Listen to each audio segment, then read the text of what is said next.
할렐루야. 오늘도 가정에서 하나님을 예배하는 모든 분들을 주님의 이름으로 환영하고 축복합니다. 사랑하는 여러분, 우리는 누구나 그런 것 같습니다. 자신이 가치 있다고 여기는 것에 기꺼이 자신이 가진 것을 바치고 또 투자하는 것이 우리의 본성인 것 같습니다. 그런데 성경을 보면 바로 하나님께서 우리를 위해 그 모든 것들을 바치셨다는 사실을 우리가 깨닫게 됩니다. 예수님의 사역을 묵상하다 보면 예수님은 늘 반대하는 그 사람들에게 공격받을 수 있는 상황에서도 전혀 개의치 않으시고 병자들을 고쳐주시고 또 우리를 향한 사랑을 표현해 주셨습니다. 그것이 하나님 아버지의 마음인 것 같습니다.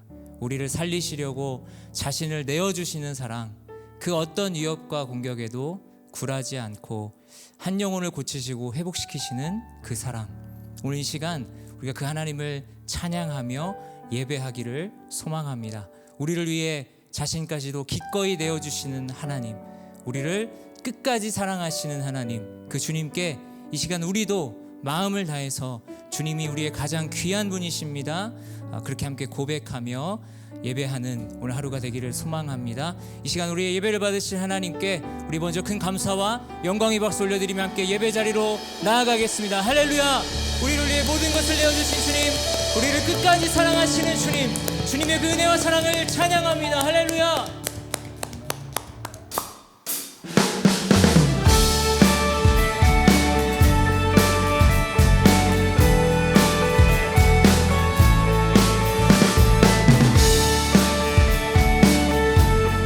우리 시간 다 함께 감사의 고백으로 주님께 나아갑시다.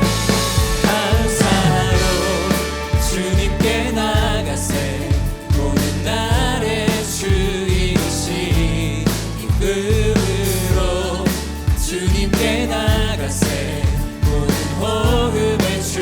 다시 한번 감사로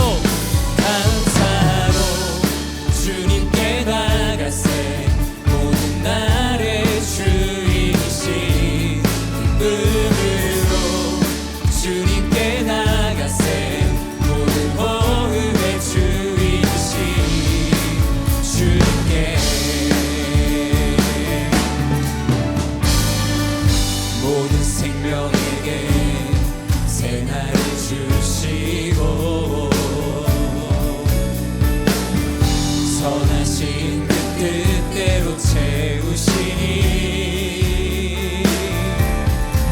주의 다스리심 안에 영원히 있음을 알기에 오늘도 우리 함께 찬양합시다.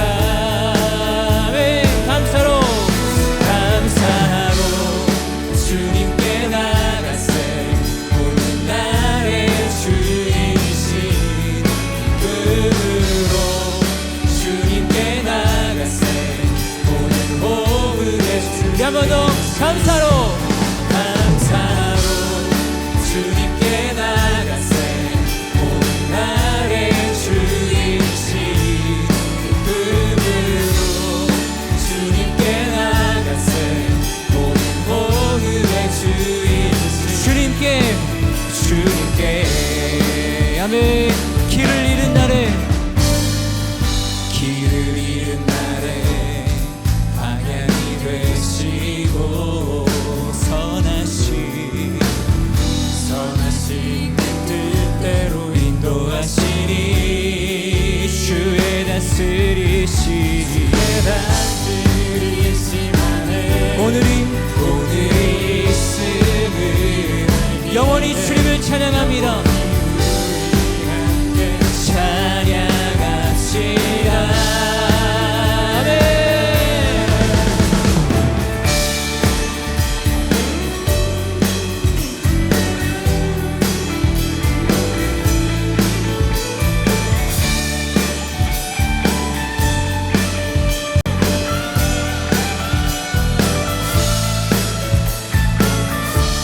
믿음으로 함께 고백합시다.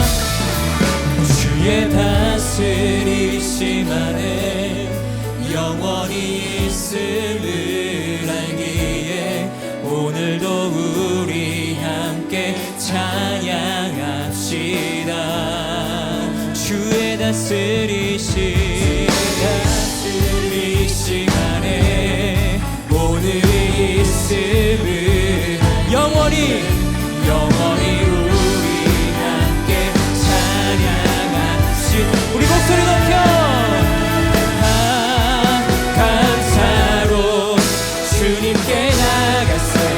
모든 날의 주이신 기쁨으로 주님께 나가세. 모든 호흡을 다시 한번 감사로 주님께 나가세. 모든 날의 주이신 기쁨으로 주님께 나가세. 우리 한 번 더 고백합시다. 감사로 주님께 나가세. 모든 날의 주인 기쁨으로 주님께 나가세.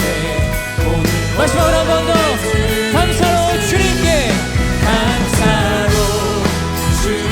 나가세. 모든 날의 주인 기쁨으로 주님께 나가세. 모든 고음의 주님께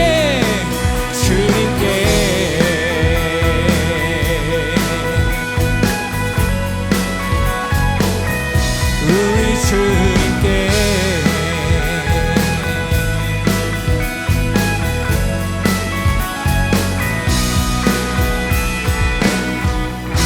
할렐루야. 우리에게 기쁜 날을 허락하신 주님, 영원한 사랑 우리에게 베푸신 주님께 우리 감사와 영광의 박수 올려드립시다. 할렐루야. 아멘.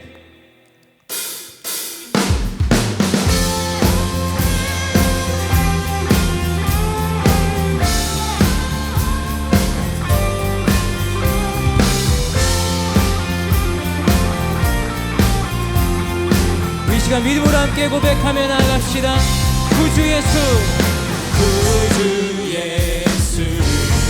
의지하시니 기쁘리세. 영생 허락받았으니 의심하주어. 예수 믿는 것은 많은 증거만보다. 예수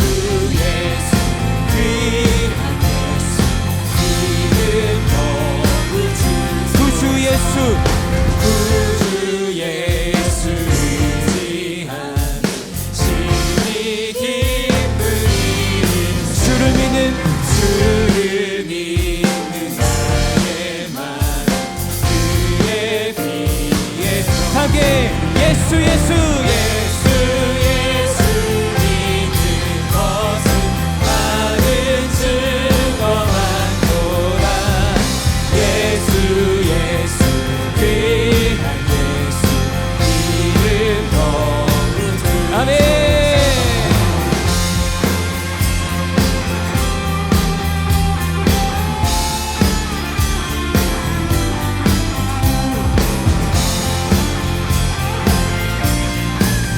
우리 시간 목소리 높여 함께 고백합시다. 구주 예수 의지하여 죄악 벗어버리네. 하늘 받고 영생 주께 우리 사절로 고백합니다. 구주 예수 의지하여 구원함을 얻었네. 영원 부르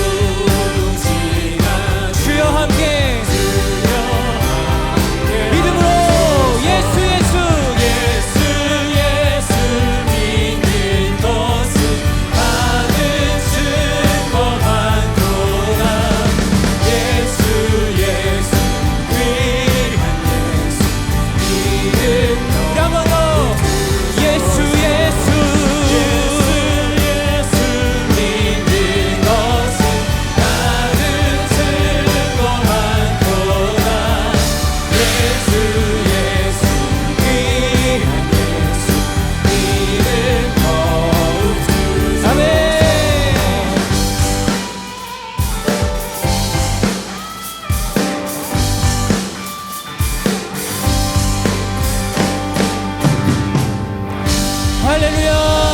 우리를 구원하신 주님, 우리에게 참된 기쁨과 영원한 소망을 허락하신 주님께 우리 큰 감사와 영광의 박수 올려드립시다. 할렐루야, 할렐루야.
예수를 알미라. 그 은보다 더 귀한 것 예수를 알미라. 세상 지식보다 귀한 것 예수를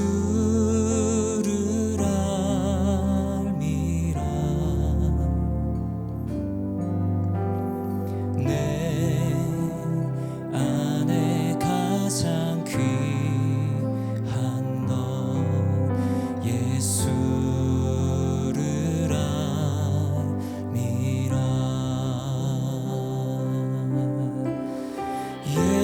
예수의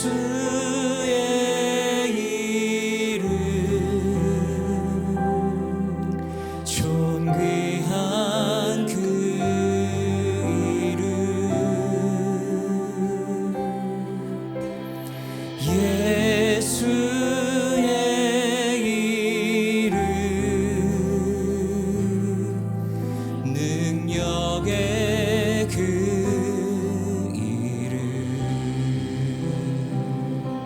다시 한번 고백합시다. 내 안에 가장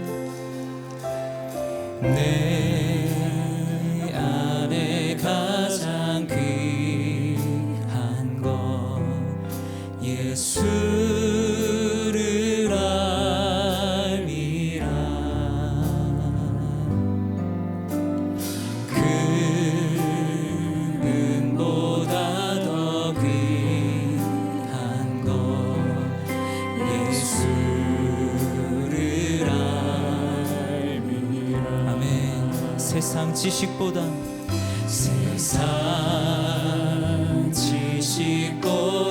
귀한 오직 예수를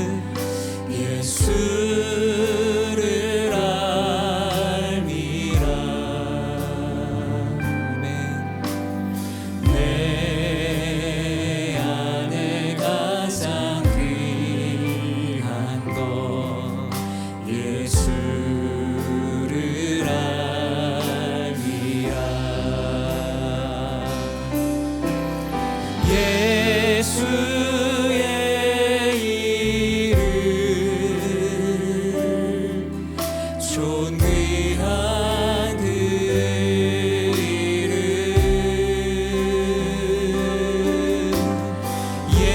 예수의 이름 능력의 그 이름. 아멘.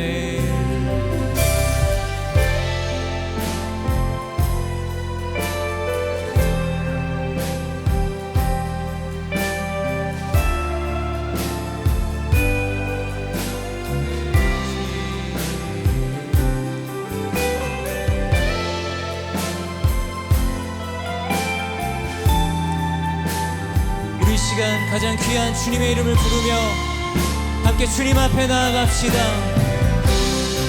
예수의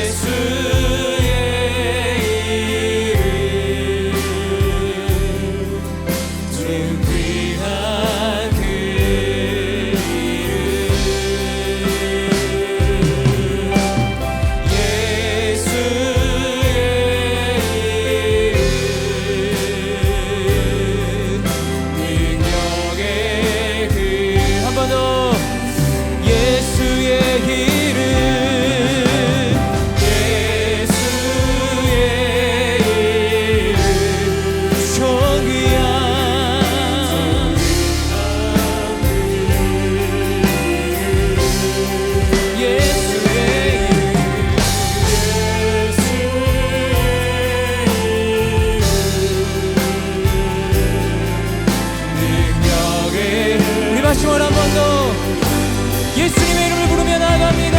할렐루야. 예수의 이름 존귀하신 주님 존귀한 그 이름 예수의 이름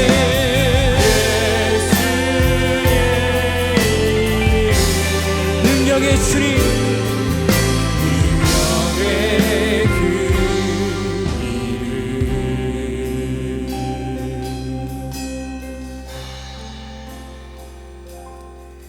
세상 지식보다 귀한 것 예수를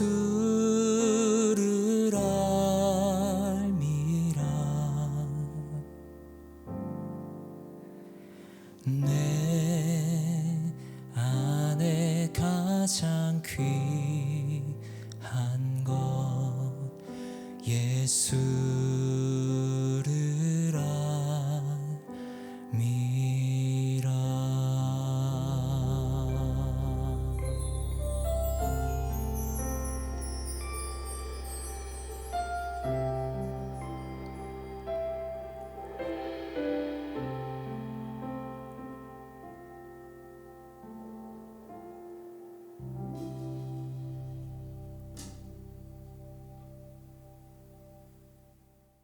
예수의 이름, 능력의 이름을 찬양합니다. 모든 기적을 이미 보여주신 주님께 감사드립니다. 예배를 통해 만나주시고 우리의 찬양을 받아주시니 감사합니다. 주님, 항상 저희는 주님께 더 많은 기적을 요구합니다. 가정 문제를 해결해 주시면, 바라는 집, 차, 돈을 주시면, 직장에서는 승진, 아니면 새로운 직장과 사업 확장을 주시면, 진로를 확실하게 보여주시면, 아니면 중요한 시험을 기적적으로 패스하게 도와주시면, 코비드가 끝나고 나면이라고 주께 외치고 있었습니다. 이러한 모든 것들이 좋은 것들이지만 주님과 딜을 하려고 하는 것은 아닌지, 주님을 바라는 것보다 이 땅의 것들을 더 바라는 것은 아닌지, 새로운 기적을 보여달라고 하는 것은 아닌지 돌아보게 하옵소서. 주님은 이미 요나의 기적을 보여주셨습니다. 3일 동안 땅에 묻혀져 인류의 모든 짐을 짊어지시고 부활하심으로 모든 저주에서 우리를 해방케 하셨습니다. 죽음의 두려움 앞에 떨던 우리에게 영생의 자부심을 허락하시고 세상이 이해할 수 없는 평강으로 우리의 마음의 기적을 허락하셨습니다. 인류의 역사 동안 있었던 주님과 우리 사이의 장벽을 무너뜨려 주셔서 회개의 길을 열어주셨고 우리의 아버지 창조주께 안길 수 있게 하셨습니다. 주님, 기적을 자꾸 바라는 믿음이 연약한 우리를 불쌍히 여겨 주소서. 새로운 기적을 바라는 것이 아니라 또한 감정적이고 우리만의 열정적으로만 하는 것이 아니라 뱀보다 지혜롭고 비둘기보다 슬기롭게 사탄의 머리를 밟아가며 주님의 나라를 확장시키며 나아가는 주님의 교회 되게 하옵소서. 가정을 위해 기도할 때 더 이상 문제에 억눌리지 않게 하시고 주님이 우리에게 주신 기쁨을 나누기 원하는 마음으로 주님께 늘 공급받게 하시고 집과 차, 돈이 없어서 시달리는 게 아니라 주님의 나라를 섬기기 원하는 마음으로 열방을 이미 통치하시고 다스리시는 왕을 섬기는 왕자와 공주의 자부심으로 구하게 하시고, 그리고 이번 시험을 통과하게 해주시면 순종을 결심하는 것이 아닌 이미 주님이 모든 헌신을 십자가에서 아낌없이 보여주셨기에 순종을 먼저 다짐하는 주의 거룩한 신부, 주님의 교회 되게 하옵소서. 우리가 원하는 길이 아닐지라도 주님이 허락하신 길이 좋은 길일 거라고 확신하고 온전히 순종하고 따르는 어린 양을 따르는 주의 약물이 되게 하옵소서. 이제 주님 말씀에 귀 기울입니다. 예배 중에 온전히 주님께 집중하게 하옵소서. 방해하는 모든 것 주님의 이름의 권세로 이 시간 묵습니다. 이정현 목사님 축복하여 주셔서 주님의 음성의 통로로 사용하여 주옵소서. 예수 그리스도의 이름으로 함께 기도드리옵나이다. 아멘.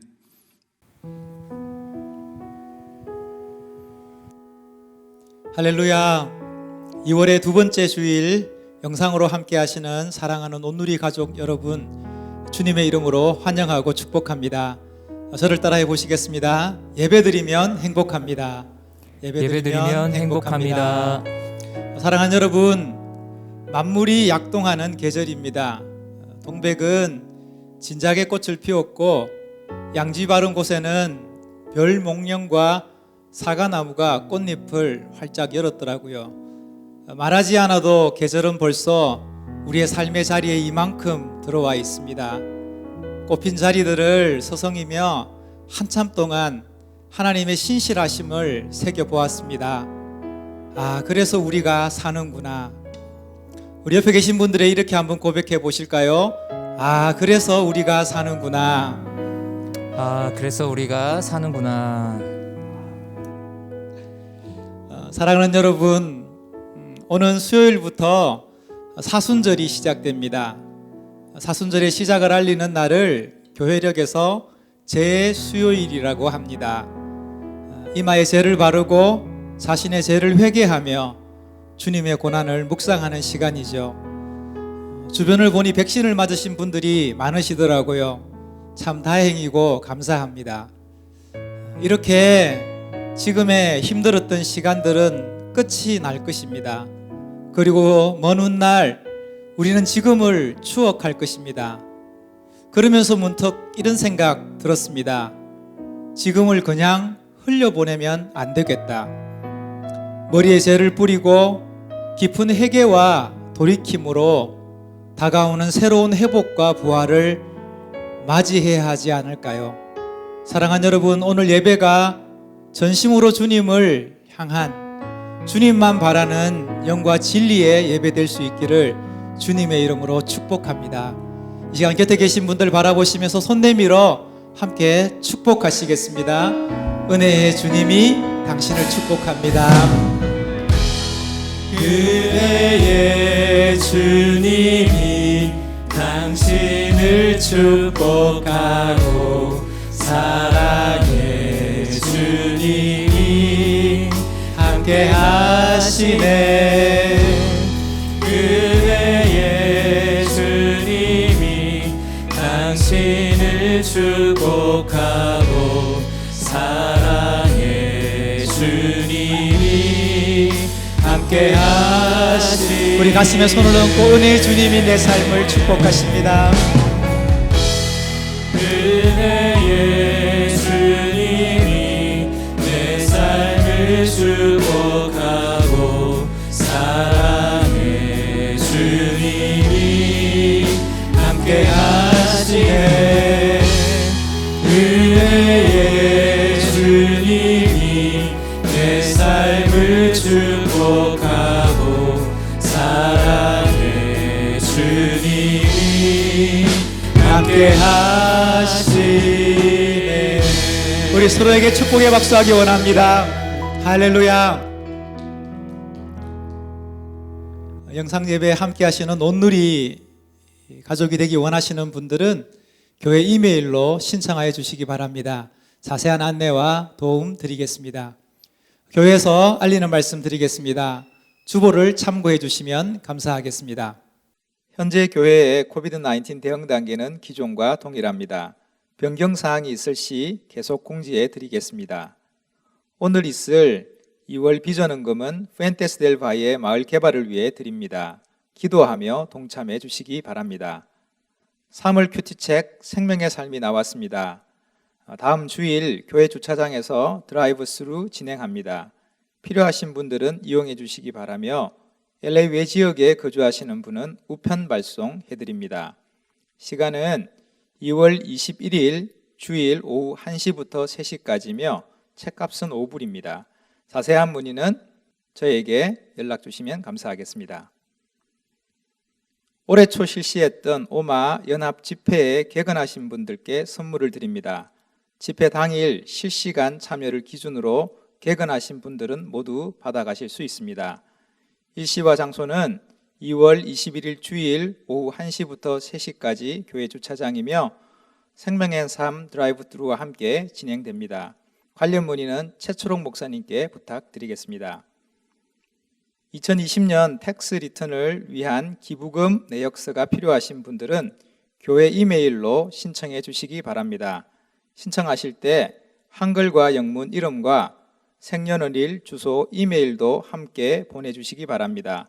관련 문의는 유형민 장로님께 부탁드리겠습니다. 교인 동정입니다. 회복순 박미옥 안수 집사님의 부친 고 박영복 성도께서 지난 2월 6일 토요일 새벽에 뇌출혈로 소천하셨습니다. 장례는 가족 수목장으로 있을 예정인데요. 위로의 말씀 전합니다. 오늘 함께 보실 말씀은 마가복음 2장 1절부터 12절까지 말씀입니다. 말씀 들으신 후에 담임 목사님 나오셔서 비전 헌금 인도해 주시고 치유와 구원 무엇이 먼저인가 라는 제목으로 하나님 말씀 전해 주시겠습니다.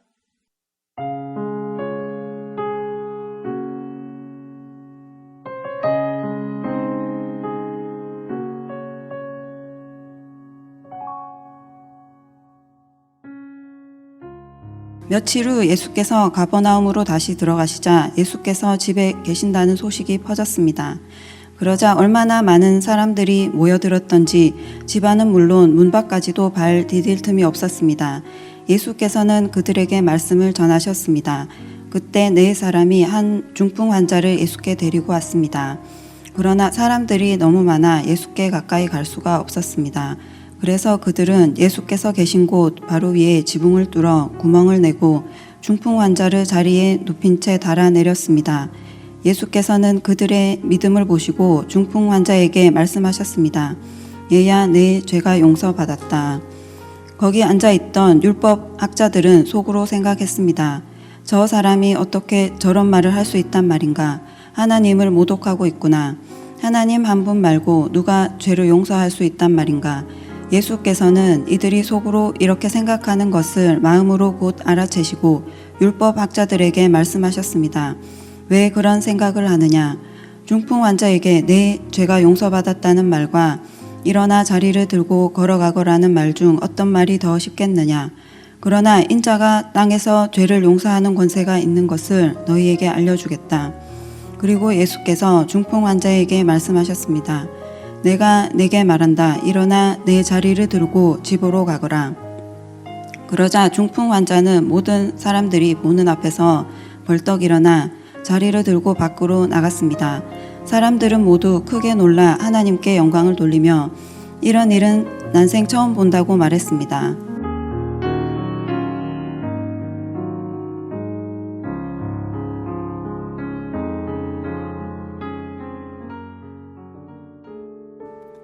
할렐루야. 우리 교회는 매월 둘째 주일에 비전 헌금으로 하나님 앞에 올려드립니다.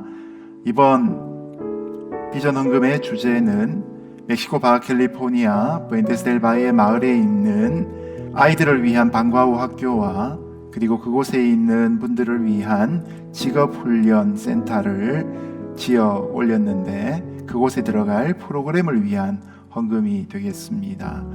우리가 수년 전에 온 성도들의 힘을 합해서 그곳에 있는 학교의 건물을 지었고 그 옆에 있는 교회도 또한 지었습니다. 팬데믹 기간 중에 아이들이 학교를 갈 수가 없고 또한 직장을 잃은 많은 사람들이 직업 훈련을 받아야 될 필요가 있습니다. 그래서 긴급하게 서울에서 보내주신 재정을 가지고 건축을 하게 되었고 이제 그곳에 본격적으로 프로그램이 운영되어야 합니다. 미싱을 준비하고 또 그곳에서 소잉 머신, 미싱을 가르치는 스쿨이 계속 진행될 것입니다. 그리고 다른 쪽 강의실에서는 아이들을 위한 방과 후 학교가 운영되게 될 것입니다. 모쪼록 이 헌금을 통해서 우리가 계속해서 마음을 가지고 기도하는 샘마을에 정말 많은 도움이 되고 복음이 전해질 수 있는 좋은 통로가 될 수 있도록 기도해 주시고 헌금해 주시면 감사하겠습니다. 먼저 영상을 보신 후에 또 비전 헌금 하나님 앞에 드리면 좋겠습니다. 제가 기도하고 함께 영상 보시겠습니다.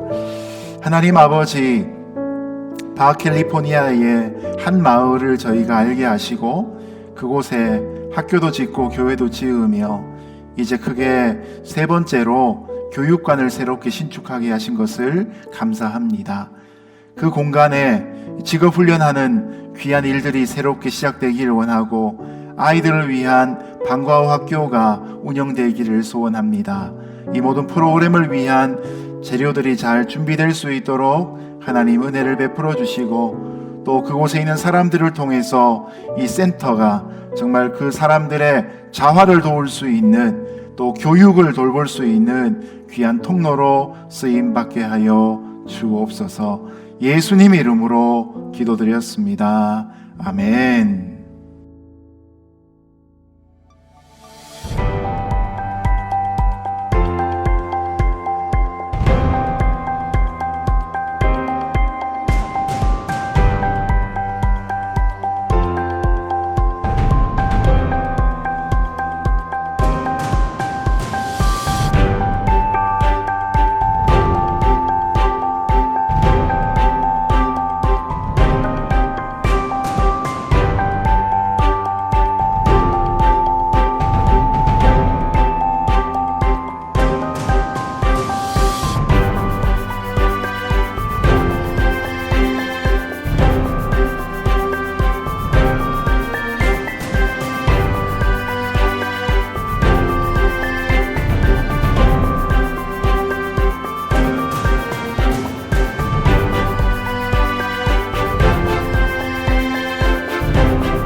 오늘은 치유와 구원 무엇이 먼저인가란 제목으로 하나님 말씀 함께 나누도록 하겠습니다. 여러분, 닭이 먼저인가 아니면 달걀이 먼저인가 라는 이야기 들어보셨죠? 아마도 이것은 선후관계를 따지기가 어려운 때마다 쓰는 말이 될 것입니다. 오래전부터 인류들은 과연 닭이 먼저인가 달걀이 먼저인가 하는 문제로 인해서 끊임없는 논쟁을 해왔습니다. 2000년대 들어오면서부터 닭이 먼저인가 달걀이 먼저인가에 관해서 과학자들도 두 편으로 나누어서 적극적으로 연구하기 시작했다고 합니다. 그 중에서 달걀이 먼저라고 주장하는 사람들을 친달걀 진영이라고 부르는데 주로 진화론적인 유전학자들과 유물론적인 철학자 그리고 양계농장주로 구성되어 있다고 합니다. 그런데 2010년에 이것에 반박하는 닭이 먼저라고 주장하는 과학적인 결과가 나오게 되었습니다.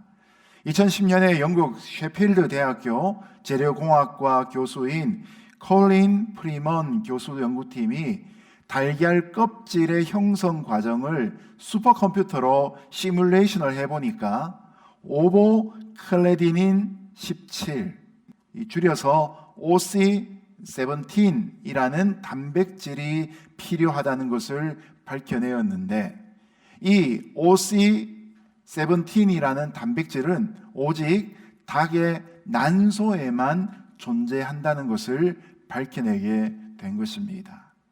이것으로서 닭이 먼저이다라는 주장에 과학적인 증거가 나오고 뒷받침되었던 것이죠. 물론 저는 하나님이 천지 창조의 6날째 이 땅에 있는 짐승들을 창조하실 때 각기 그 종류대로 창조하셨다라는 말씀 때문에 당연히 닭이 먼저라고 생각합니다. 그리고 알이 만약 먼저라고 하더라도 유정란이 아니면 부화가 되지 않기 때문에 더더욱 닭이 먼저라고 생각합니다. 저처럼 간단하게 생각해서 이 답을 내는 사람이 있는가 하면 과학적인 프로세스를 통해서 또한 답을 찾는 사람도 있는 것 같습니다. 자, 여러분, 그런데 우리의 신앙생활에도 닭이 먼저냐 달걀이 먼저냐와 같은 질문이 있습니다. 바로 빵이 먼저인가 복음이 먼저인가 하는 질문입니다. 흔히 우리가 선교적인 상황에서 이 질문을 많이 하게 되죠. 조금 더 본질적으로 우리의 신앙으로 다가오자면 치유가 먼저인가 구원이 먼저인가 라는 질문이 또한 될 수가 있는 것입니다. 자, 오늘 치유의 예수님께서 구원을 베푸시는 사건이 등장하는데요. 오늘 이 말씀을 통해서 우리 주님이 주시는 답이 무엇인가 함께 발견하며 은혜를 나누고자 합니다. 자, 먼저 1절과 2절의 말씀을 보시면 말씀을 선포하시는 예수님의 모습이 등장합니다. 1절, 2절 같이 읽어주십시오. 시작. 며칠 후 예수께서 가버나움으로 다시 들어가시자 예수께서 집에 계신다는 소식이 퍼졌습니다. 그러자 얼마나 많은 사람들이 모여들었던지 집안은 물론 문 밖까지도 발 디딜 틈이 없었습니다. 예수께서는 그들에게 말씀을 전하셨습니다. 아멘. 며칠 만에 예수님께서 다시 가버나움으로 돌아오셨습니다. 예수님이 들어가신 이 집이 누구의 집인가 하는 데는 학자들마다 나름의 설이 많습니다. 그냥 1장 29절에 나왔던 것처럼 베드로와 안드레의 집이었다고 생각해도 문제는 크게 없습니다. 자, 그런데 여전히 가버나움에서 예수님의 명성이 자자해서 예수님이 다시 오셨다는 소식에 많은 사람들이 그 집에 몰려온 것이 문제의 출발입니다. 너무 많은 사람들이 예수님을 찾아오니까 집 안팎으로 발 디딜 틈조차 없을 정도였습니다. 여기서 우리가 한 가지 질문을 발견할 수 있습니다. 무엇이 이토록 많은 사람들을 이 집 전후로 모이게 했는가 하는 것이죠. 이 무리들은 예수님이 이미 행하신 대로 더러운 귀신도 내어 쫓으시고 아픈 자들을 고치시고 문둥병 환자라도 손을 내밀어 깨끗게 하시는 예수님의 능력을 기대하고 나아왔을 것입니다. 그런데 우리가 읽은 1절과 2절 말씀에서는 예수님께서 그들에게 오직 말씀만 전하시고 계신 장면이 나타납니다. 우리말 성경에는 말씀이라고 되어 있고 개역 개정 성경에는 도라고 되어 있습니다. 길도자라고 쓰지만 이것은 진리라는 의미의 도자가 되는 것이죠. 헬라어로는 로고스입니다. 이때 예수님께서는 어떤 기적이나 치유를 행하지 않으시고 바로 앞에서 계속해서 전하오셨던 대로 때가 찼고 하나님의 나라가 가까이 왔으니 회개하고 복음을 믿으라 라는 그 말씀을 계속 선포하고 계셨을 것입니다. 자, 이것을 보면 예수님이 어디에 주안점을 두셨는가 하는 것을 보게 됩니다. 기적이냐 말씀이냐 이 두 가지 관계 속에서 예수님은 병 고치는 능력이 가져오게 될 인기에 함몰되지 않으셨습니다. 오히려 예수님은 인기의 비결인 능력을 잠시 감추시고 모여든 사람들에게 하나님 나라의 복음을 주로 가르치셨다는 것입니다. 왜냐하면 이것이 예수님이 이 땅에 오신 목적이었기 때문입니다. 성경을 보면 기사와 이적, 이 두 단어를 줄이면 기적이 되는 것이죠. 기사와 이적들, 이 기적들이 성경에 종종 등장합니다. 그런데 여러분, 예수님이 지금 선포하신 하나님 나라의 특징은 바로 말씀을 통해서 선포되어지는 나라라는 것입니다. 이런 기사와 이적, 영어로 보면 signs and wonders가 되는데요. 이것은 하나님의 통치를 보다 효과적으로 보여주기 위한 부수적인 재료라는 것이 성경의 맥락인 것입니다.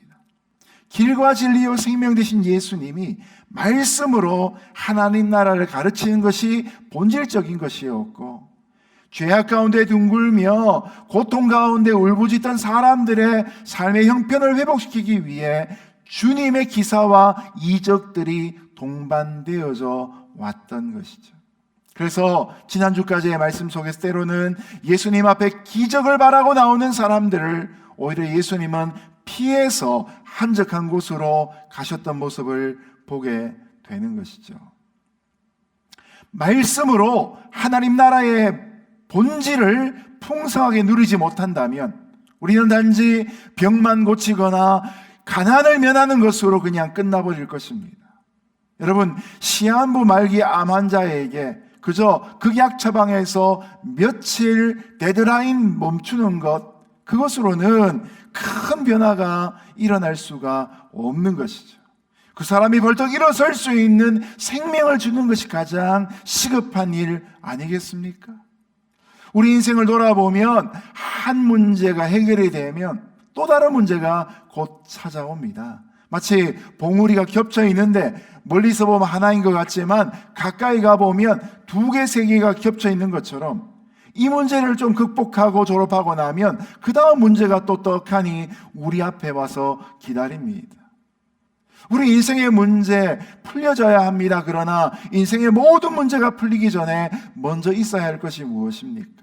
바로 우리가 이 땅을 살아가는 이유, 우리 인생의 본질, 우리 인생의 목적, 우리에게 맡겨진 사명, 그것을 우리가 알아야 된다는 것이죠. 그 모든 것을 한마디로 요약하자면 바로 하나님 나라라는 사실이죠. 그 하나님 나라가 내게 임할 때 내 인생의 본질이 무엇인지 깨달아지고 우리가 생명 걸 수 있는 사명이 무엇인지를 깨닫게 되어지는 것이죠.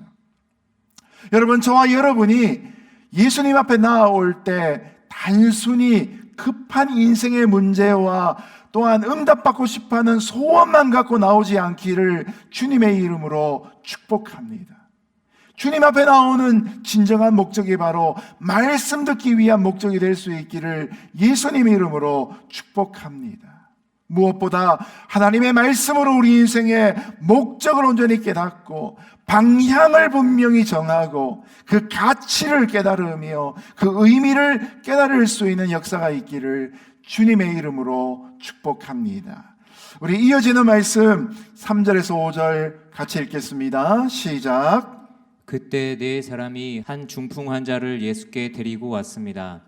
그러나 사람들이 너무 많아 예수께 가까이 갈 수가 없었습니다.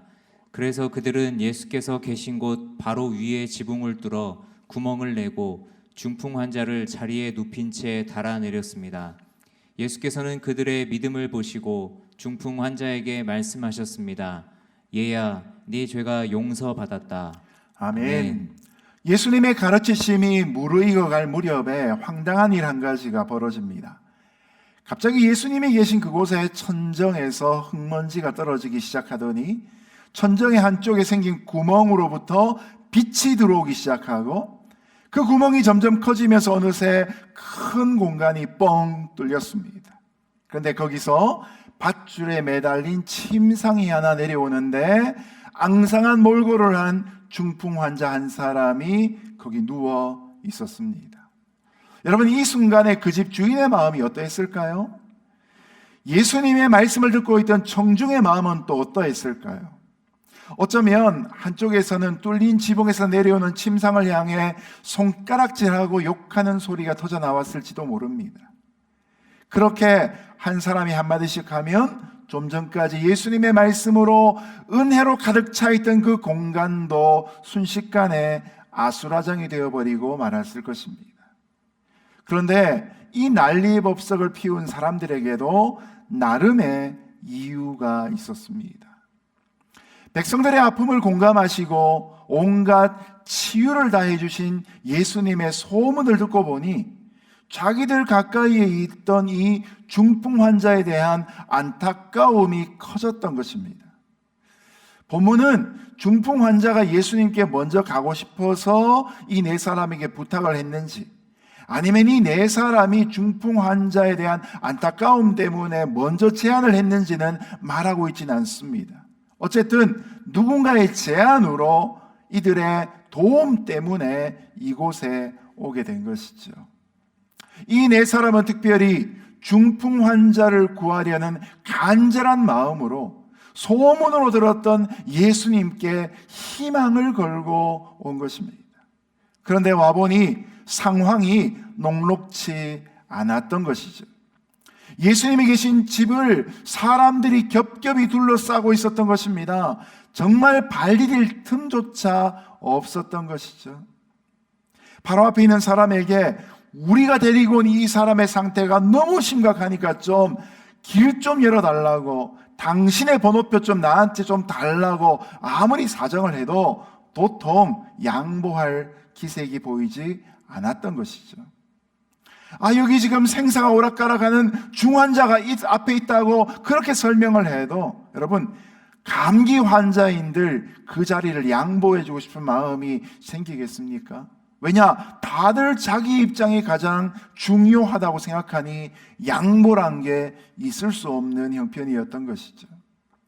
발 디딜 틈조차 없는데 한 사람이 새치기 하는 것도 아니고 침상을 들고 있는 네 사람이 어떻게 그 공간을 만들고 들어가겠습니까? 이 일은 한두 명이 양보한다고 해서 되는 일이 아니었던 것이죠. 자, 그러면 여러분, 이 순간에 어떤 선택이 가능할 수 있을까요? 어떻게 하면 가장 합리적인 선택을 우리가 찾을 수 있을 겁니까? 아마도 이런 한계 상황 앞에서는 우리 마음속에 그러면 그렇지, 원래 우리가 되는 일이 잘 없어, 이런 포기하는 단념의 마음이 제일 먼저 찾아왔을 것입니다. 원래 도전하는 것보다 포기가 더 빠른 법 아닙니까? 몇 날 며칠을 고민하고 갈등하고 시도하기까지 마음을 쥐어 짜내지만 여러분, 포기는 한순간에 이루어져 버리고 마는 법이죠. 어쩌면 오늘만 날이냐, 다음 날 오자, 이런 미루고자 하는 마음도 찾아왔을 것입니다. 그런데 여러분, 어떻습니까? 이 중풍 환자를 들것에 메고 온 이 사람들은 갖고 있는 절박감이 있었는데, 그들의 의지가 있었는데, 이 절박감과 의지가 그들의 길을 막고 있는 장애물보다 더 강렬하고 더 컸던 것입니다. 결국은 지붕을 뚫어내는 용기를 발동하고 있는 것이죠. 팔레스타인 지방에 있는 집들은 지붕을 만들 때 가로 세로 1m의 간격으로 서로 가로 세로가 맞는 격자의 구조로 사이프러스 나무나 백향목으로 먼저 뼈대를 만듭니다. 그리고 그 사이사이에 갈대나 종려나무 가지를 얹고, 그리고 그 위에다가 진흙을 덮어서 마무리를 합니다. 그래서 든든한 구조물처럼 되어 있는 그 위에 지푸라기 같은 것들로 마지막에는 깔끔하게 평평한 이 지붕이 만들어지게 되는 거죠. 그래서 그 위에 올라가서 일도 하기도 하고 곡식을 말리기도 하고, 베드로 같은 경우에는 기도하러 지붕 위에 올라갔던 기록도 성경에 등장합니다. 자, 이 네 사람이 어떤 기질을 발휘합니까? 벽에 붙어있는 외부 계단을 통해서 지붕 위에 먼저 올라가고, 어딘가는 모르지만 어쨌든 1m 정도의 그런 부분을 처음에는 작은 구멍을 뚫었다가 점점 확장시켜서 이 들것, 침상을 내릴 수 있는 공간을 만들었던 것이죠. 이 결단을 실천하기 위해서 그들의 마음속에는 만약에 집주인이 자신들에게 집수선비 내놔라고 할 때에는 수리비 변상해 줄 작정을 했던 것입니다. 이것 때문에 애매한 비난과 원망을 들을 때라도 각오하고 이 일을 하고 있는 겁니다. 여러분, 적어도 이 일이 주거 침입에다가 기물 파손에 해당하는 엉뚱한 일이었기 때문에 그렇습니다. 이처럼 엉뚱해 보이는 그들의 행동에 대해서 과연 예수님은 어떻게 평가하셨는가? 이것이 사실 제일 중요한 것입니다. 우리가 읽었던 5절 말씀에 주님의 판단이 이렇게 기록되어 있습니다. 예수께서는 그들의 믿음을 보시고, 이 설교를 준비하며 제 마음속에 가장 큰 울림이 왔던 구절이 바로 이 부분입니다. 예수께서는 그들의 믿음을 보시고, 주님은 그들이 얼마나 그 상황 속에 많은 흙먼지를 만들어내었는가, 얼마나 무례한 행동을 했는가 겉모습으로 보고 오해하지 않으시고 그 속, 그들의 중심, 그들의 동기를 분명히 파악하셨던 것입니다. 다른 사람들이 볼 때 빈축을 사는 행동이었지만 예수님이 볼 때에는 분명 믿음으로 한 사람을 고치고자 했던 열정으로 바르게 해석되어졌다는 것이죠. 그리고 그들의 이런 믿음 때문에 예수님은 침상에 누워 내려온 그 중풍 환자를 바라보는 눈빛이 달라지십니다. 오랫동안 온몸에 마비 증상을 갖고 병상에 그야말로 갇혀서 살아왔던 이 중풍 환자를 주님은 인자한 눈빛으로 바라보시고 뜻밖에도 얘야, 네 죄가 용서받았다라는 놀라운 죄사함의 선포를 하고 계신 것입니다.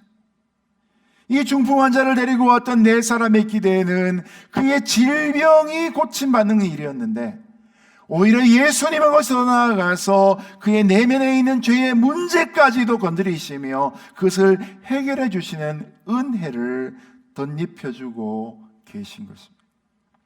우리가 볼 때 설교의 제목처럼 이 질병의 치유가 먼저인지 아니면 죄사함 받는 구원이 먼저인지 헷갈릴 때가 많은데 주님은 적어도 이 사람을 대할 때에 죄사함을 받는 구원이 먼저임을 선포해주고 계신 것입니다.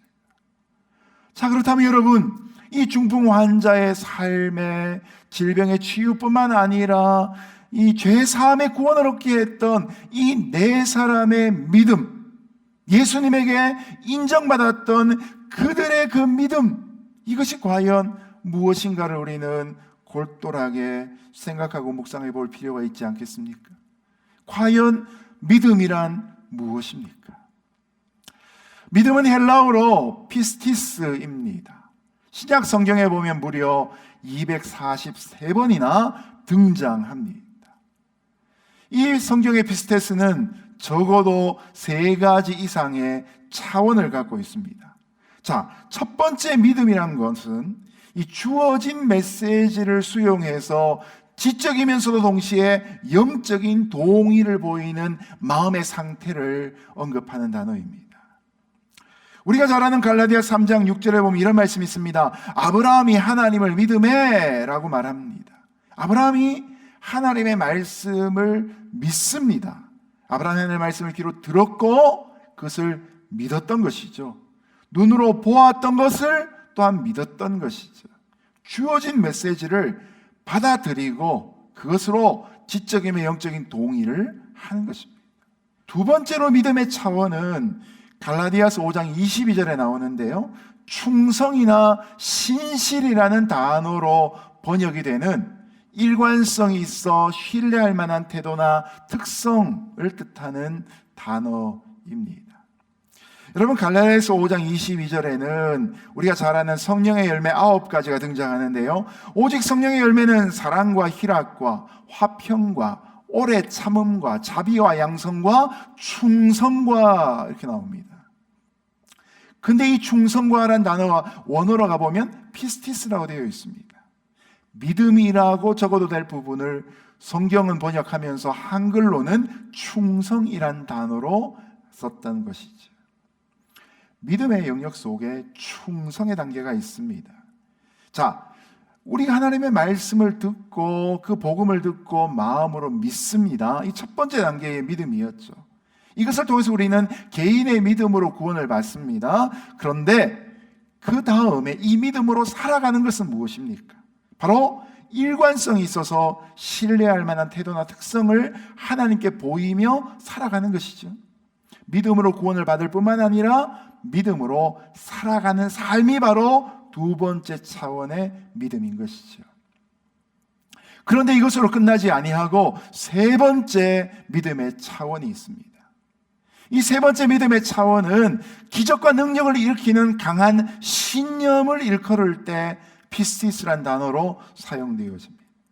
특별히 복음서에 보면 예수님의 기적의 능력을 누리는 데 필요한 마음의 자세를 일컬을 때마다 이 피스티스가 사용되어집니다.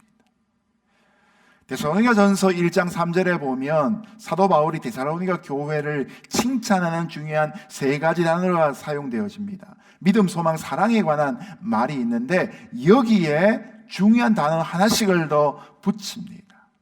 그래서 사랑에는 수고가 붙습니다. 소망에는 인내가 붙습니다. 그리고 믿음에는 역사가 붙습니다. 믿음은 움직이는 것이라는 거죠. 믿음은 역사하는 것이라는 거죠. 바로 이것이 기적과 능력을 일으키는 강한 신념에서의 믿음을 말하는 것이죠. 그래서 귀신 들려있는 아들을 두었던 그 아버지가 예수님께 간청하지 않습니까? 내게 믿음 없는 것을 도와주십시오. 믿음이 역사할 수 있도록 간구하고 있는 것이죠. 여러분, 여기에서 제가 질문 한 가지가 있습니다. 이 믿음의 세 가지 단계 중에서 과연 이 네 사람의 믿음은 어떤 단계입니까? 그들은 첫 번째 예수님의 능력과 사랑을 믿었습니다. 그래서 아무리 오래되어 병이 깊은 환자라 할지라도, 아무리 문제가 헝클어져 있는 망가진 인생이라 할지라도 예수님 앞에 가면 모든 문제가, 모든 질병이 해결된다는 것을 믿고 나왔던 것입니다. 그들에게 이미 믿는 믿음이 있었습니다. 그것은 중풍병 환자에게도 마찬가지였습니다. 자기의 들것을 실어서 움직이는데 그에게 믿음이 없었다면 결코 나가지 않았을 것이죠. 두 번째는 무엇입니까? 이들에게는 행동하는 믿음이 있었습니다. 예수님에 관한 이야기를 귀에 듣고 그분 좋은 분이구나 라고 고개를 끄덕이는 것으로 끝나지 않은 것이죠. 이 네 사람은 이 중풍 환자를 말로만 사랑하지 않고 그를 낫게만 할 수 있다면 우리는 예수님 앞으로 이를 데리고 가겠다라고 결단하며 실제로 들것 침상에 옮겨서 그를 이곳에 데리고 왔지 않습니까? 바로 그들의 믿음에는 행동이 있었던 것이죠. 그런데 세 번째가 중요하지요. 이들에게는 도전하는 믿음이 있었습니다. 난관을 뛰어넘는 믿음이 있었습니다. 역사하는 믿음이 있었습니다. 장애물을 보고 포기하고 돌아가는 것이 아니라 오히려 길을 만드는 믿음이 있었던 것이죠. 네 사람의 믿음이 살아있었고 역사하는 믿음이었기 때문에 바로 이 중풍병 환자를 예수님 앞에 데리고 올 수 있었던 것이죠. 중요한 문장 하나가 만들어질 수 있습니다. 내 믿음이 나만 아니라 타인도 구원할 수 있다는 사실입니다. 물론 우리의 믿음은 나의 믿음으로 구원을 받습니다. 그러나 여러분, 여기 나오는 중풍 환자처럼 주님을 만나야 믿음이 생기고 고백이 있을 수 있지 않겠습니까? 질병이 치유되어질 뿐만 아니라 죄사함을 받기 위해서 예수님 앞에까지 나아가야 합니다. 그런데 이 세상에는 그 주님이 어디 계신지 모르고 주님을 만나야 되는데도 장애물 때문에 그분 앞에 나아갈 수 없는 많은 영혼들이 지금도 있다는 사실이죠. 여러분, 그럴 때 누군가의 믿음으로 한 사람 한 사람이 주님 앞에까지 나올 수 있어야 합니다. 그래야 믿음을 가질 수 있는 것이죠.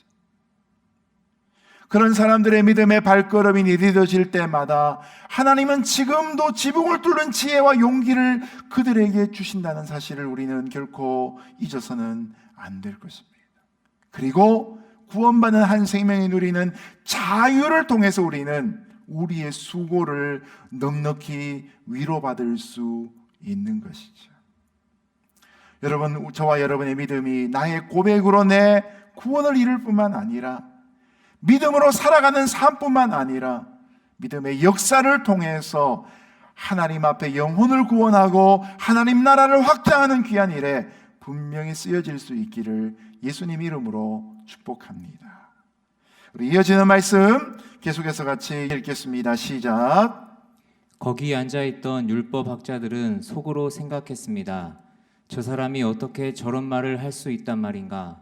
하나님을 모독하고 있구나. 하나님 한 분 말고 누가 죄를 용서할 수 있단 말인가? 아멘. 이렇게 놀라운 일이 벌어지고 있는 현장에도 삐뚤어진 태도와 잘못된 마음가짐으로 그 상황을, 그 사건을 못마땅하게 여기는 사람들이 있었습니다. 그들은 누구보다 일찍 예수님을 만나기 위해 이미 그 집안에 들어와서 자리를 잡고 앉아있던 사람들입니다. 특별히 이들은 속마음을 숨기면서 화려한 옷과 기장을 한 채 앉아있던 바로 율법학자들이었습니다. 근데 여러분, 이때 이들이 앉아있던 이라는 이 말은 비단 착석 상태만을 말하는 것이 아니라 그들의 삐뚤어진 영적인 태도를 말해주고 있습니다. 내 친구가 중풍 환자를 위해 땀 흘리며 부지런히 움직였던 것과는 달리 그들은 자리에 앉아, 성경에 나와 있지 않지만 팔짱을 낀 채 시선을 삐딱하게 주님을 바라보며 주님의 말씀을 들으면서도 그 어떤 감동 없이 꼬투리 잡으려는 마음으로 앉아 있었던 것이죠. 물론 그들은 그 당시에 앉아서 누군가를 관찰하고 마음껏 비난할 수 있는 지위를 갖고 있는 사람들이었습니다. 그런데 여러분, 정작 그들은 영적으로 문제 앞에 해결책을 제시해 준 일은 한 번도 한 적이 없었던 것입니다. 그들은 예수님이 이 중풍 환자를 향해서 내 죄가 용서받았다라고 하신 말씀을 근거로 예수님이 지금 하나님에 대한 신성모독을 하고 있다고 공격하기 시작합니다. 유대교에서의 사죄의 특권은 오직 하나님께만 있다고 믿었습니다. 그리고 사죄가 베풀어질 때는 반드시 제사장을 통한 성전 제의를 거쳐야 가능하다고 그들은 믿었습니다. 그러니 정통 유대교의 교리로 보자면 하나님 한 분 외에는 아무도 죄를 용서할 수 없다는 것이 너무나 지당한 말입니다. 그런데 여러분, 하나는 알고 둘은 모르는 게 여기도 발생되어집니다. 그들은 예수님이 바로 이 땅에 오신 하나님이신 줄 몰랐던 것입니다. 하나님의 아들 예수 그리스도의 세계라 라고 시작하는 마가복음에서의 그 첫 문장, 그 진리를 이들은 지금 모르고 있는 것입니다. 그리고 또한 예수님이 바로 성전 자신이라는 사실을 그들은 모르고 있었던 것이죠. 그들은 결국 영적인 중풍 환자였던 것입니다. 그들의 성경 지식은 생명을 담아주지 못하였고 그들의 날마다 율법에 따른 행위는 결코 그들에게 거룩함으로 열매 맺지 못했던 것입니다. 돌아보면 오늘날 우리 주변에도 여기 등장하는 율법학자들처럼 편하게 자리에 앉아 있으면서 다른 사람들의 신앙에 대해, 세상 일들에 대해 비난과 비평을 일삼는 사람들이 많이 있습니다. 여러분, 비평과 비난은 잘못되면 아주 독한 화살처럼 사람들을 찔러 죽입니다. 우리에게 있어서 가장 좋은 비판이라는 것은 적극적으로 행동하는 것입니다. 말로 공격하는 것이 아니라 그 바라는 하나님 나라를 위해 수고로 감당하는 것이죠. 이것은 오늘날 주님의 몸된 교회에 주신 공통적인 목표인, 크나 작으나 어느 지역에 있는 교회이거나 모두가 다 감당해야 될 복음의 전파와 가난한 자들을 위한 구제와 그리스도의 제자로 한 사람 한 사람을 세우는 일들과 진정한 지역의 발전을 이루는 모든 일들, 그리고 또 다른 교회들과의 서로 함께 연합하는 모든 공동체적 활동 가운데 참여하는 일들로 이루어질 수 있는 것이죠. 비판하고 비난하는 자리에 머물러 있는 것이 아니라 오히려 하나님 나라를 향한 일꾼으로 쓰임받는 저와 여러분 될 수 있기를 예수님 이름으로 축복합니다. 마지막 8절부터 12절까지 말씀을 보시면 이제 드디어 예수님께서 죄를 사하시는 분이시라는 놀라운 선포를 그들에게 주고 계십니다. 먼저 8절에서 10절 함께 읽겠습니다. 시작. 예수께서는 이들이 속으로 이렇게 생각하는 것을 마음으로 곧 알아채시고 율법학자들에게 말씀하셨습니다. 왜 그런 생각을 하느냐? 중풍 환자에게 내 죄가 용서받았다는 말과 일어나 자리를 들고 걸어가라는 말 중 어떤 말이 더 쉽겠느냐? 그러나 인자가 땅에서 죄를 용서하는 권세가 있는 것을 너희에게 알려주겠다. 그리고 예수께서 중풍 환자에게 말씀하셨습니다. 아멘. 예수님은 율법학자들의 생각까지도 읽고 계셨습니다. 그리고 그들을 책망하셨습니다. 그들은 예수님이 계신 집안에서 가장 가까운 자리에 앉아서 예수님의 말씀을 듣고 있었습니다. 이미 그들이 가진 해박한 성경 지식과 훈련된 뛰어난 논리와 판단력에도 불구하고 그들은 지금 마음으로는 예수님과는 가장 멀리 떨어져 있었던 것이죠. 여러분, 지금은 그들이 주님과 함께 문 안에, 집 안에 들어와 있지만 주님이 오시는 그날에는 문 밖에서 분명히 슬피 울며 이를 갈 사람인 것을 우리는 깨달을 수 있습니다. 자, 이들을 향해 예수님은 죄 사함을 선언하는 것과 치유를 명령하는 것 중에 어느 쪽이 쉽겠냐고 질문하고 계십니다. 사실 예수님의 질문은 복잡한 게 아닙니다. 여러분, 중풍 환자의 현재의 고생하고 있는 형편과 그리고 그를 데리고 나온 네 사람의 열정을 고려하자면 그냥 병 고쳐주는 게 더 쉽습니다. 그리고 그렇게 병 고쳐줄 때 율법학자들도 그 어떤 시비를 걸 수 없었을 것입니다. 그런데 예수님은 쉬운 일을 하는 분이 아니죠. 편한 일로 만족하는 분이 아닙니다. 예수님은 의도적으로 더 어려운 쪽을 선택하시고 더 어려운 말을 하셨습니다. 일어나 자리를 들고 걸어가거라 하신 것이지. 왜 그렇습니까? 예수님은 인자이시고, 인자는 구약 성경에 예언되어진 메시아의 별명입니다. 예수님이 자신이 인자인 것을 드러내시면서 이 땅에서 죄를 사하시는 권세가 있는 분이신 것을 일부러 드러내시기 위해 이 문장을 선택해서 그에게 명령하셨던 것이죠. 그리고 또한 그 사람이 단순히 육체적인 질병에 고침받는 것만으로는 충분하지 못하고 결국 죄 사함을 받는 구원에 이르러야 된다는 것을 본질적으로 드러내기 위해 이 말씀을 하신 것입니다. 고난을 각오하고 이 말씀을 하고 계신 것이죠.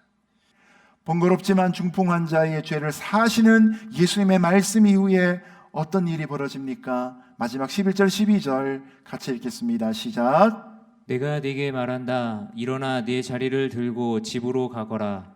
그러자 중풍 환자는 모든 사람들이 보는 앞에서 벌떡 일어나 자리를 들고 밖으로 나갔습니다. 사람들은 모두 크게 놀라 하나님께 영광을 돌리며 이런 일은 난생 처음 본다고 말했습니다. 아멘. 아멘. 만일 율법학자들의 말대로 예수님이 하신 네 죄가 용서받았다는 말이 하나님을 모독하는 말이었다면 여러분, 하나님이 이 중풍병자를 고쳐주셨겠습니까? 예수님의 기적도 나타나지 않았을 것입니다. 그러나 어떻습니까? 예수님이 일어나 내 자리를 들고 집으로 가거라 라고 말씀하실 때 중풍 환자는 모든 사람들이 보는 앞에서 벌떡 일어나서 자기가 누웠던 그 자리를 들고 밖으로 나갑니다. 그가 결국 치유받았다는 것은 그 앞서 말씀하신 예수님의 죄사함의 선포 또한 이루어졌다는 것이죠. 죄사함이 그에게 먼저 이루어지고 구원받은 그의 삶의 치유가 결과로 따라오게 되었던 것이죠. 올 때는 침상에 눕혀서 왔던 그 사람이 갈 때에는 그 침상을 들고 갑니다. 올 때는 아무도 비켜주지 않았던 그 길이었는데 갈 때는 사람들이 길을 열어줍니다. 올 때는 중풍 환자로 왔었는데 이제 갈 때는 죄사함을 받은 하나님의 백성으로 돌아갑니다. 여러분, 이것이 단순히 치유받고 끝난 사람이 아니라 구원받음으로 인생이 변화되어진 사람의 삶이 보여주는 결과입니다. 그랬더니 집안에 있던 사람들은 모두 크게 놀라 하나님께 영광을 올려돌리면서 이런 난생 처음 본다는 고백을 하고 있습니다. 이미 귀신 들린 자를 고치시고 베드로의 장모의 열병도 고치셨고 나병 환자도 어루만져 낫게 하셨던 그 예수님을 이제는 사람들이 단순히 질병을 고치는 기적의 주체로만 보는 것이 아니라 죄를 사하시는 권세를 가진 메시아로 믿기 시작했던 것이죠. 저는 이 설교의 마무리를 하면서 이 질문 한 가지를 드리고 싶습니다. 여러분, 소망의 줄에 병상을 달아내렸더니 내 사람처럼 쓰임받고 싶으십니까? 아니면 앉아서 비판하고 비난했던 율법학자들의 모습을 따라 살기를 원하십니까? 그것은 여러분의 선택이고 또한 저의 선택이 될 것입니다. 이제 설교를 맺겠습니다. 설교의 서두를 시작하면서 또 설교의 제목으로 드렸던 이 말씀을 다시 한번 기억해 보시죠. 닭이 먼저입니까? 달걀이 먼저입니까? 치유가 먼저입니까? 죄사함 받는 구원이 먼저입니까? 여러분, 닭은요, 유정란이 있고 무정란이 있지요. 무정란을 아무리 품어도 거기는 병아리가 깨어나지 않습니다. 생명이 있는 유정란이어야 거기서 알이 깨어지고 병아리가 나오게 되겠죠. 치유는 우리에게 반복될 수 있습니다. 그러나 치유가 반복된다고 해서 우리에게 구원이 이루어지는 것은 아닙니다. 무엇이 먼저 이루어져야 할까요?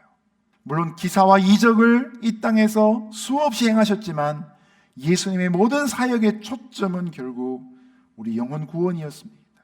그 영혼 구원은 단순히 영혼 구원으로 끝나는 것이 아니라 저와 여러분의 모든 연약한 삶을 고치시는 치유와 회복으로의 초대까지 포함되어져 있는 것입니다. 죄사함을 받고 구원을 누리며 저와 여러분의 인생 가운데 문제가 해결되어지는 것을 경험할 수 있는 하나님의 은혜가 있기를 예수님 이름으로 축복합니다. 함께 기도하겠습니다.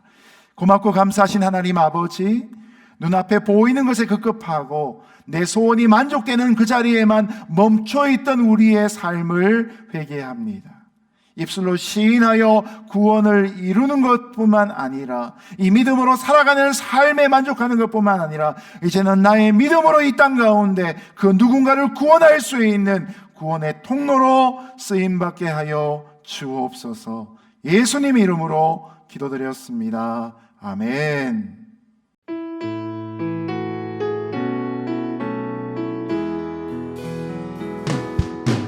주 선한 능력으로 안으시네. 그 크신 팔로 날 붙드시네. 절망 속에도 흔들리지 않고 사랑하는 주 얼굴 구하리. 이전의 괴로움 날 애워싸고 고난의 길을 걷는다 해도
주와 복음 위해 살리라. 선한 능력으로 일어서리. 주만 의지하리 믿음으로. 우리 보내 안에 주 오실 그날 영광의 새날을 맞이하리. 영광의 새날을 맞이하리.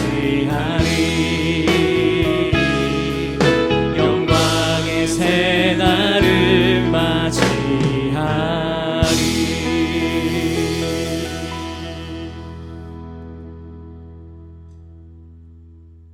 하나님 아버지, 성전의 문지기가 되기를 간절히 바랐던 다윗의 마음으로 이 시간 예배합니다.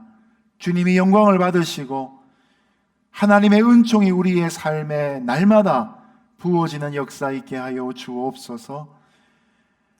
또한 예배하며 우리에게 허락되어진 물질을 구별하여 온전한 11조와 감사의 제목들과 주일 연보와 성경금을 주님 앞에 올려드립니다. 이 귀한 물질이 쓰여질 때 우리의 구원에 대한 감사로 인하여 이제는 새로운 사람의 인생 가운데 예수님을 만나는 놀라운 사건과 그에게 죄사함이 부어지고 질병이 치유되는 역사 또한 일어나게 하여 주옵소서. 우리 사랑하는 성도들의 개인의 인생 문제 가운데 신분과 재정과 건강과 진로와 자녀와 결혼의 모든 것이 온전함으로 해결되어질 수 있는 기적의 한 주간 되기를 간절히 소원하올 때 이제는 우리 주 예수 그리스도의 거룩하신 은혜와 하나님 아버지의 놀라우신 사랑하심과 성령 하나님의 교통위로 충만하심의 역사가 이제는 자신이 받은 구원으로 인하여 감격하며 감사할 뿐만 아니라 이제는 또 다른 사람의 구원을 위하여 번거로움조차도 감당하기를 각오하는 믿음의 증인 되기를 소원하는 로스앤젤레스 온누리교회 모든 성도들 머리머리 위에와 세계열방 선교지 위에 영원히 함께 하시기를 간절히 축원하옵나이다. 아멘.